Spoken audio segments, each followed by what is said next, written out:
I swore, well, I didn't swear to it, but I said, after reading the terrible book that was 2389 late last year, I wouldn't read anything else by this author because it was just ridiculous. But I am a sucker for a spider book or a spider movie. I hate spiders. I am borderline arachnophobic. But reading about them, writing about them, watching them on the TV is completely different for some reason. I don't understand it. And when I saw this one, I thought, fuck it, why not? I mean, there's a giant spider on the cover. How could you not be interested? Interestingly enough, that spider isn't the spider in the book.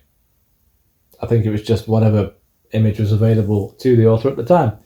This is part of the cursed manuscripts. They are all standalones from what I can gather, this being the 9th one, and I haven't read any of them. But I think there's like a thread of Easter eggs and stuff that flows through all the others. I don't care, I'm not interested. This one is entirely set on the Tyne. So, sort of Newcastle area, up north. And we start in a port where containers are being catalogued, and one of them happens to have been broken at the bottom, and there's goo coming out, and then they hear noises inside, and being a horror, they decide to go and investigate. And that's the last you see of them.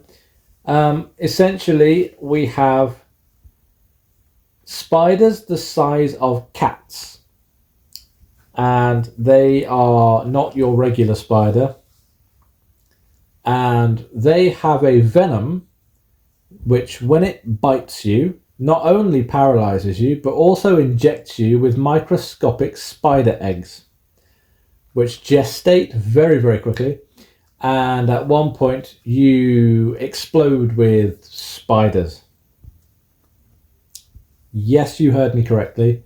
They flow out of your eyeballs, your ears, your nose, your mouth, your throat, everywhere else, and you die very, very painfully. And then the swarm of spiders goes on its way and starts again. Yeah. I will give it to Iain. It was an interesting take. I couldn't have done better with it if I was writing it. I don't know whether that's a compliment or not, but the problem I have is the inconsistencies, which seem to have snuck through. There are quite a few places where there's either a blatant typo or a sentence that's not really written properly, or places where two sentences flow together and the words are mashed together. But the biggest inconsistency for me is that apparently with these mutated spiders, the females are the ones with the egg venom. The males, that doesn't happen. One of our side characters gets bitten by the male spider, or what we later learn is the male spider, but she dies because the egg venom explodes the spiders out of her. And then it's reiterated later on that only the females have that capability. So that inconsistency is quite a substantial one. But that aside, it wasn't a bad book. But again, I'm not compelled to read anything else by this author. And there are a lot of books by this author. We're talking probably about 50 books at this point. I gave it 3 stars because, like I say, I'm a sucker for a spider story. But plot inconsistencies really get to me.